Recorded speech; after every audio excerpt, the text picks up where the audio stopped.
Halo sahabat Profecutor dimanapun kalian berada, kembali lagi bersama saya di sini Imadi Dupiandika SSI Magister Manajemen dalam channel kesayangan kita semua, Profecutor.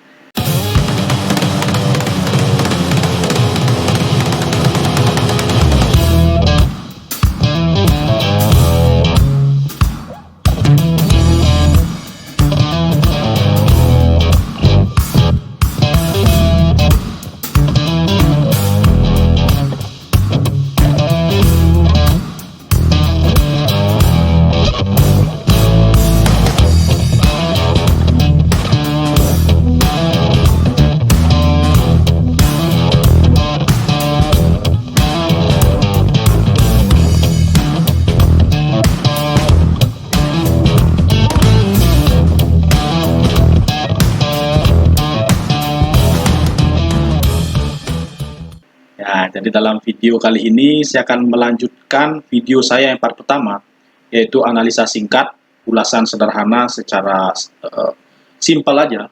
Kita menganalisa dari analisa logika bisnisnya, tentang siapa itu pemilik, pengelola, dan bagaimana bisnisnya. Ya, part pertama dari saham yang saya ulas yaitu Pegas, ya, perusahaan gas negara atau PGN, dengan kode emiten PGAS, ya, kita sebut saja Pegas. Nah, video tersebut sudah diupload pada tanggal 27 Juli 2022 kemarin, dan sekarang akan membahas part 2-nya, yaitu kelanjutannya. Jadi apa yang bisa kita ambil, langkah apa yang bisa kita lakoni ya menjelang sisa akhir tahun ini. Nah, di sini saya melihat adanya peluang ya yang bagus untuk Pegas. Jadi kita bisa manfaatkan momennya ya, dari bulan September ini sampai nanti akhir Desember tahun 2022 ya. Jadi teman-teman silakan tonton sampai habis, jangan di skip-skip ya. Dan sebelumnya jangan lupa like, komen, dan subscribe apabila nanti kalian mendapatkan manfaat dan juga insight dari video yang saya buat. Dan tentunya silahkan share banyak-banyaknya link video ini kepada teman, kerabat, dan juga saudara yang membutuhkan video edukasi tentang investasi. Oke, stay tune terus.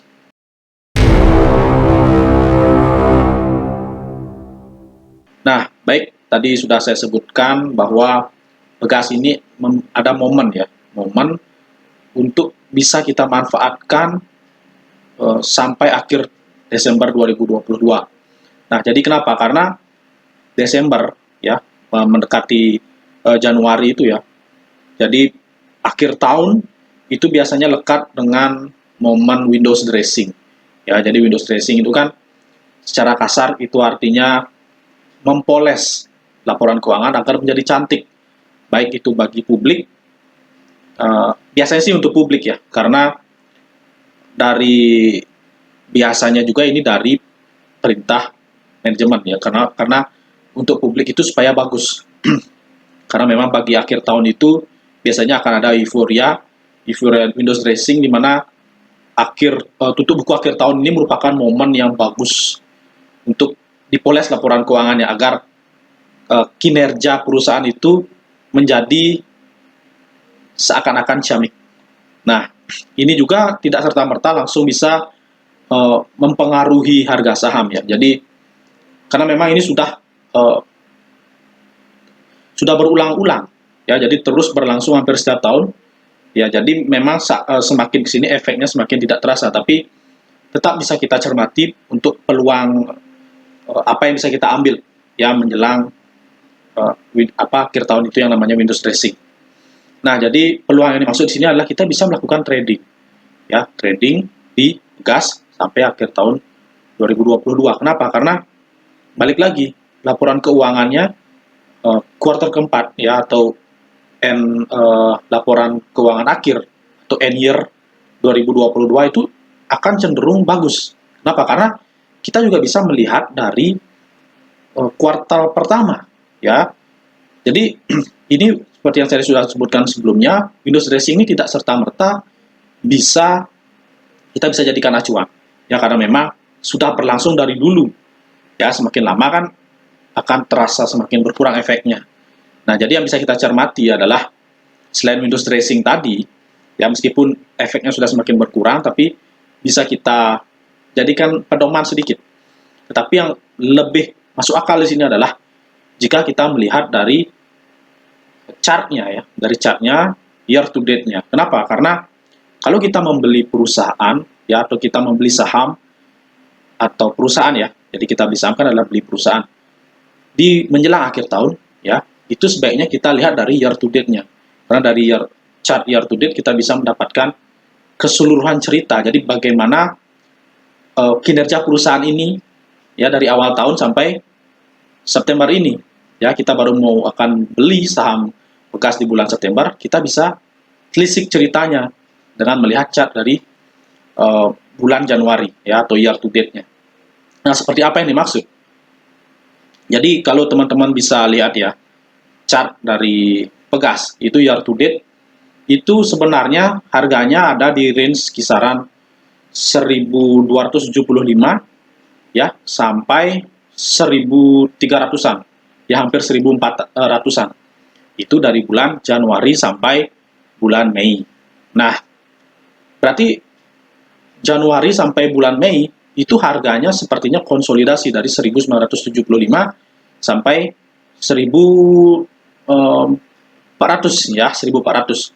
Jadi tidak lewat 1400, tidak tembus di bawah 1275 ya. Padahal kalau kita cermati laba bersih dari Pegas ini kan kuartal pertama itu dia untung ya, atau laba bersih, dia mencetak laba bersih sebesar 1,8 triliun. Nah, kuartal kedua mencetak laba bersih juga ya 1,9 triliun. Nah, jadi sampai semester 1 ya, itu sebenarnya Pegasnya sudah mencetak laba sebesar 3,5 triliun. Tapi harga sahamnya ya dari bulan Januari sampai Mei ya, dimana kalau hitung semester 1 kan berarti dari Januari sampai Juni. Nah, tapi Januari sampai Mei itu harganya berada di range kisaran 1275 sampai 1400. Nah, tapi yang perlu dicermati di sini adalah di bulan Maret ya 2022 harganya sempat tembus ya, tembus di angka menyentuh Rp1.600 per lembar saham ya. Tetapi akhirnya turun lagi ya sampai di bulan Mei akhirnya berada di range kisaran harga 1275 sampai 1400 lagi. Dia balik lagi harganya. Kenapa? Karena memang ada sentimen yang mempengaruhi di sana.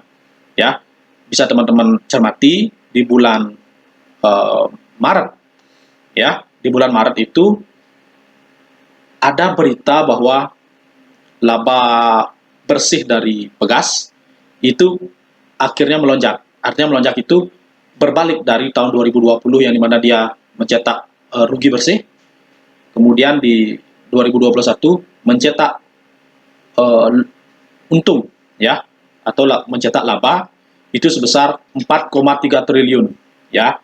Jadi di bulan Maret itu keluar berita bahwa secara tahunan atau year on year ya, dari rugi bersih sekitar 3,6 triliun ya, rugi 3,6 triliun, di 2021 mencetak untung 4,3 triliun. Nah, sentimen ini akhirnya menyebabkan harganya melewati 1400 sehingga sempat sentuh 1600 sebelum akhirnya balik lagi ke 1400 sampai 1275. Nah, artinya sentimen ini kan adalah bersifat temporary ya, sementara. Karena memang secara valuasi ya, valuasi itu bisa kita lihat dari pergerakan chartnya itu masih di kisaran 1275 sampai 1400. Artinya pasar masih menghargai Pegas di kisaran harga 1275 sampai 1400 ya. Sentimen itu, sentimen pasti akan menggerakkan harga, karena yang menggerakkan harga kan ada dua, berita dan juga corporate action.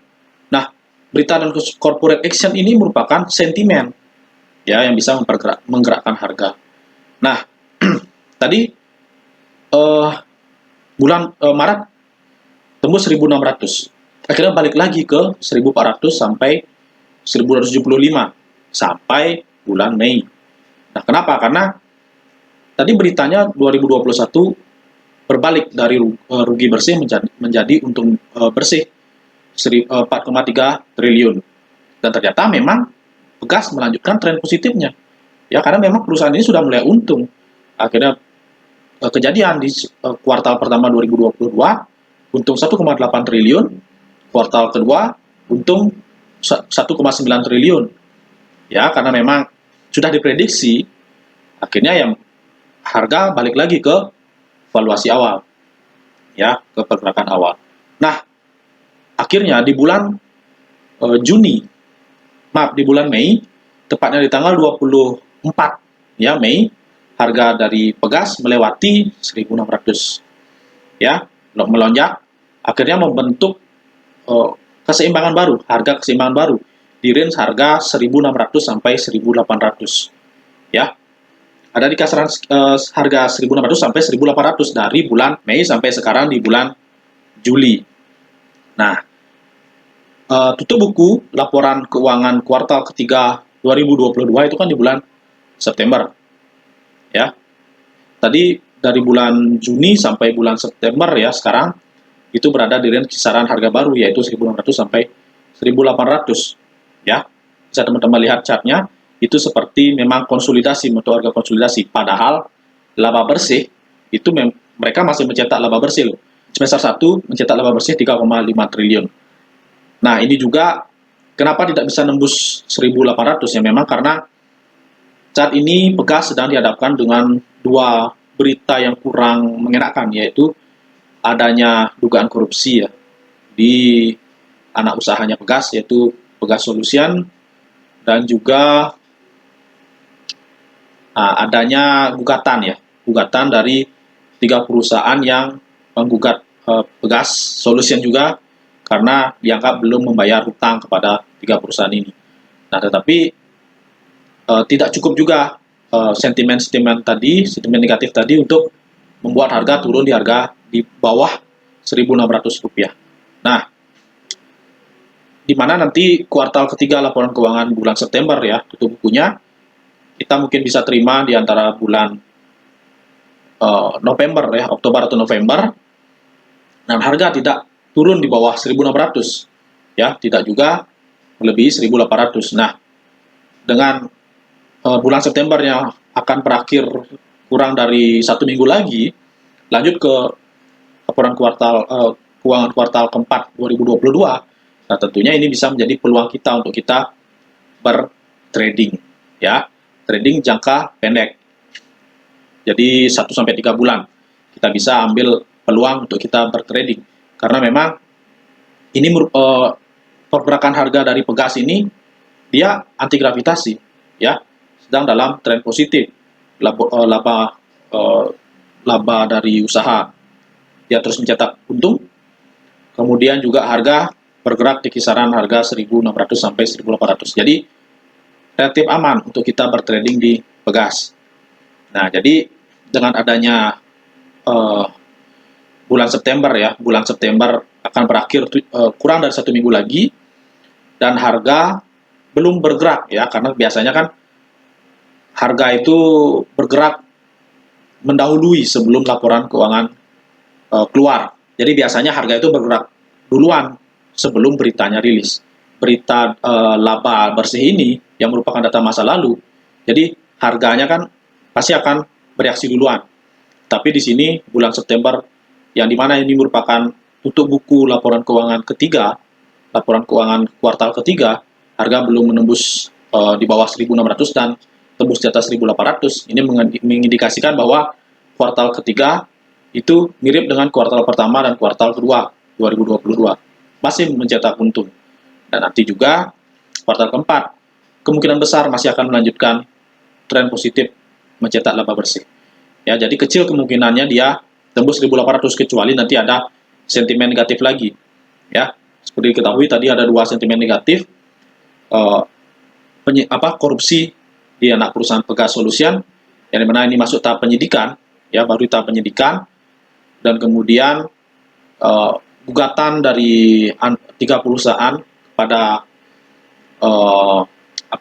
pada Pegas ya melalui PKPU, yang dimana ini sudah dinyatakan oleh Pegas Solution bahwa Pegas Solution tidak memiliki kewajiban hutang kepada 3 perusahaan ini ya.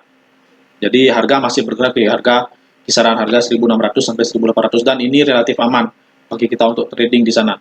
Ya, mengingat kuartal ketiga, laporan keuangan kuartal ketiga dan kuartal keempat kemungkinan besar akan melanjutkan tren positif dari pergerakan atau laporan keuangan kuartal pertama dan kuartal kedua 2022. Oke, sampai di sini dulu ya penjelasan lanjutan dari Pegas. Semoga teman-teman mendapatkan manfaatnya dan juga teman-teman semakin terbuka wawasannya bahwa kalau kita bertrading ataupun kita berinvestasi cukup dengan berpikir simple, ya, tidak terlalu ruwet, tidak terlalu kompleks, karena semakin kompleks kita berpikir maka semakin kita tidak menemukan clue apa-apa, semakin bingung kita. Nah, jadi semakin kita memperbesar point of view, artinya kita melihat dari sudut pandang yang lebih luas, ya, di mana di sini saya selalu menekankan year to date. Nah, dari year to date ini kita bisa mendapatkan cerita ya dari harga, pergerakan harga saham ini, kita bisa melihat, kita bisa merangkum berita sehingga kita bisa mendapatkan cerita dari cerita itu, dan cerita itu tercermin dari pergerakan harga sahamnya, ya. Jadi secara tidak langsung itu menentukan juga valuasi dari perusahaan saat ini, dari year to date ini. Nah, inilah pentingnya bagi kita agar kita bisa berpikir sederhana aja, ya. Lalu saya tekankan berpikir berbeda dengan berpikir sederhana. Thinking different with simple thinking, ya.